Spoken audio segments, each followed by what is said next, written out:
Investing in the 30s. Actually, I should have called this starting investing in your 30s. Ideally, you should start investing at 24, 25. But well, you didn't. You got some friendly uncle who asked you to put in one LIC endowment plan. You put something there, you put something in PPF, and willy-nilly you reach 32 years of age and you don't have any investment plan or anything. And welcome to India. This is the age at which anyway people start, because 32 is the time when you realize you're no longer in your 30s. It takes 2 years for that hangover of the 20s to go away. And that's the stage when people start investing. So also it's the time when maybe you're 32, you just had your first kid, and suddenly realization dawned that, oh my God, I don't have insurance, I have no plan, my provident fund nominee is still my mom, and these kind of realizations hit you. So you're 32 and you're just about to start investing. Remember that when a person, I'm not digressing, but when a person is say 37, 38 and he is hit with say cancer, the first thought that comes to his or her mind is, oh my God, I wish I had more medical and term insurance. Because once you are hit by cancer, you cannot get medical insurance, you cannot get term insurance for the rest of your life, right? So don't make that mistake. You're 32, you're very healthy, you're in good shape. So make your first move, get adequate term insurance. What you think is adequate, if it is 3 crores, that's great. Then add 50 lakhs to it just in case, because it's still not going to be very expensive. Similarly, get a sensible, comprehensive medical insurance. I'm not saying how much, but get some basic cover, get a top up, get a super top up, keep that in place. Make sure that you have your medical insurance over and above what your company gives. What your company gives is great, but have your own for yourself and for your wife.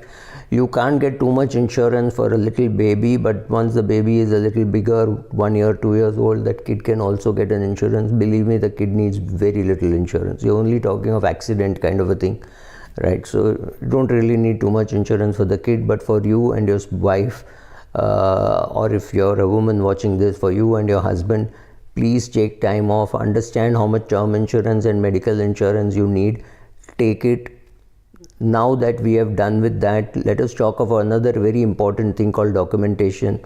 If you and your husband have bought a real piece of real estate, or you've inherited a piece of real estate, make sure that you write a will. A will is important not because you have too much money, but because you have real estate. Your mutual fund, insurance, banking, everything will move with nomination.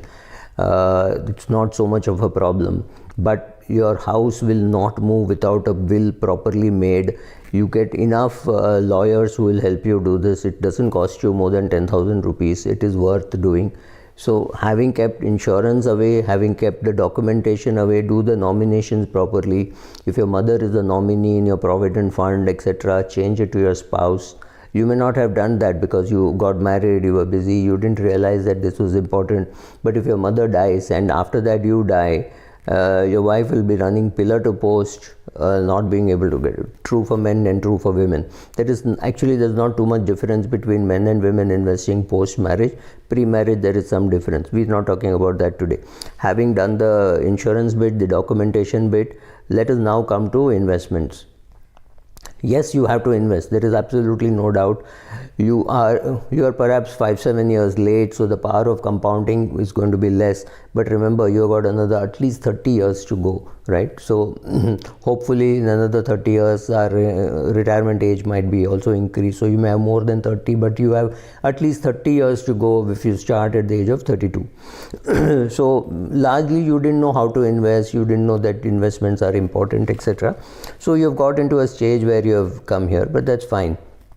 But also remember that 30s is a very eventful time, because maybe you got married at 30, maybe you have a kid at 32, maybe you'll have another kid when you're 34, 35.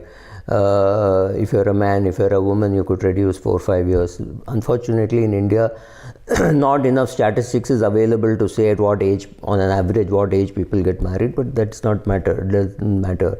You're at that age, and this is an important decade. 30 to 40 is a very important decade. This is the time when people get married, have babies, and mostly commit for a house.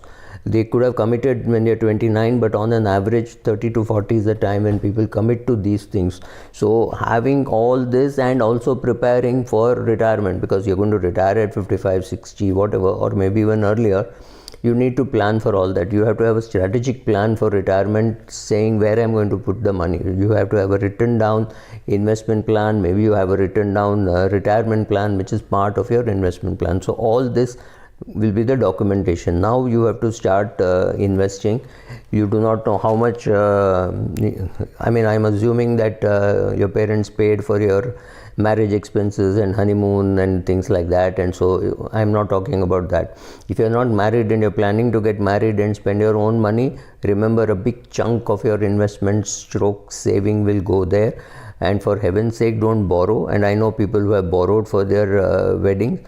I am anti-borrowing for expenses, but having said that, I am talking from a very comfortable position. If you must borrow, remember that also happens in your 30s. So your 30s is a time when you're repaying loans, maybe student loans, maybe marriage loans, maybe a housing EMI, maybe a housing EMI for your parents. Your parents are living in the house which you bought, and now you have, let's say you're from Hyderabad, you bought a 1 BHK or bought a 2 BHK, and your parents were living with you, and now you have a job in Bombay, and you need to buy a house in Bombay. That will be the second house that you buy, right? So planning for all this is something which will happen in your 30s. So now sit down and make your goals. Take care of your immediate family needs, of your own needs. Make sure that you're saving for the future and plan for big events. Big events now might mean in your 20s it could have meant your marriage and having a baby. In your 30s it could mean children's education and your own retirement. I mean, I do not know of anything else, but yeah, it could be even events like taking a foreign trip and all that. So write down all those things, write down your goals, identify your goals, right?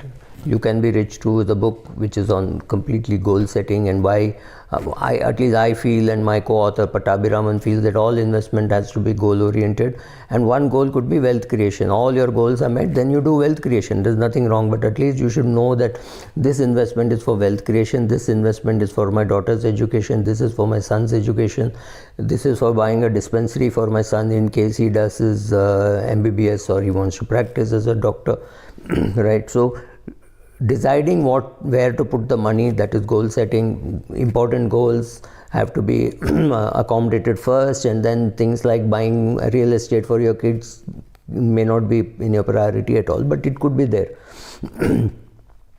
So do all those things, and by the time, so what happens is also in your 20s, maybe you did not need a financial advisor, but in your 30s you need a financial advisor, because your life is going to get very complicated. So you want to invest in a large cap fund, mid cap fund, small cap fund. These are words which you hear, you do not know how to invest. You have downloaded some app, and that app tells you can do a SIP for 5 years.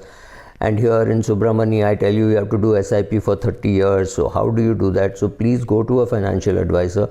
Make sure that you're all both on the same page. Your tuning is perfect, right? You may not feel very comfortable wading through the financial mess that our generation has created. So financial advisor should be able to help you. Use a financial advisor according to your capability. You cannot afford a fee only financial planner if you're going to do a 30, 40, 50,000 per month kind of a investment. But if you have 50 lakhs already invested, then maybe a fee only planner might be interested and might quote you a fee which is worthwhile, because till I think in my head the break even is something like 1.5 crores of assets. Beyond that, only you should look for a fee only advisor. Till then, the regular distributor helps.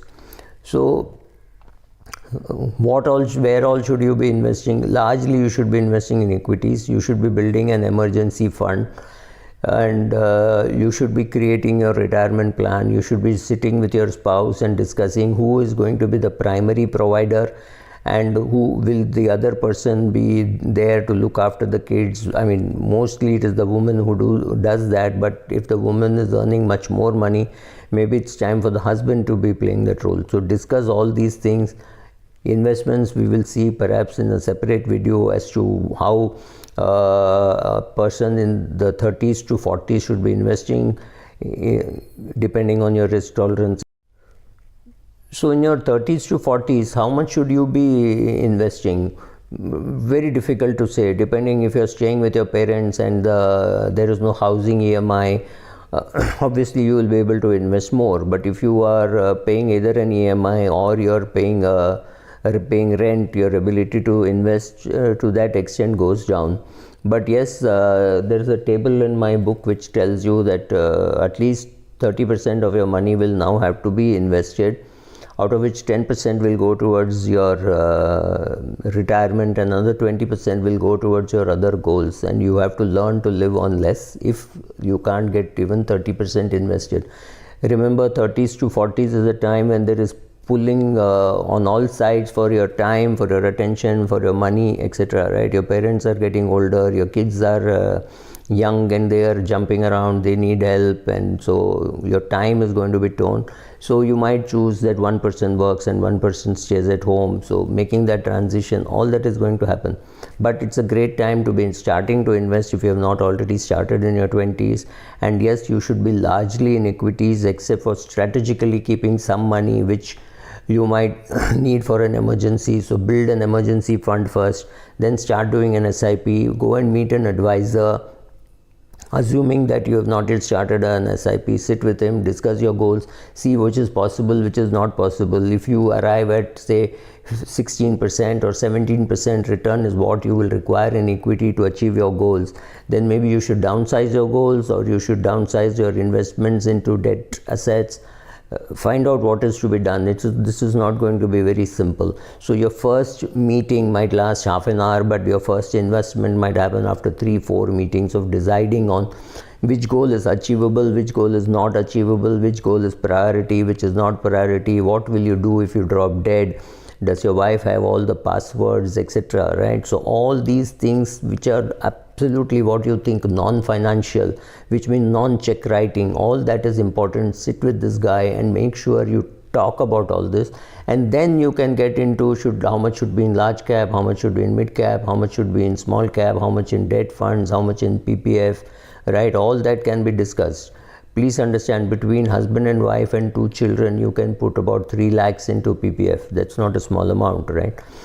So then you may not need too much of debt funds. Then there is NPS also. Some people might start putting in NPS. So there could be a debt portion in the NPS. So which means largely when you're looking for equity, but sit with your risk tolerance questionnaire. Ideally start, if you're going to invest in direct equity, ideally write your own philosophy statement. It's there, a copy of that is there in my book. I think it's there on my blog, subramani.com also. So understand all that, make your investment plan, maintain your investment diary, start doing your investments. When your financial advisor says something, play it back to him, write it down, so that tomorrow if he contradicts, you know that you have to change your financial planner. Or if he's willing to admit, saying, oh, I made a mistake, then it's a great guy, because admitting mistakes to me is a great thing in the advisory profession, right? So if somebody is doing that, that's very good. So check out all this. You are in your 30s, you're ready to invest, you know where to invest, you have an advisor telling you where to invest. Just get going. Thank you.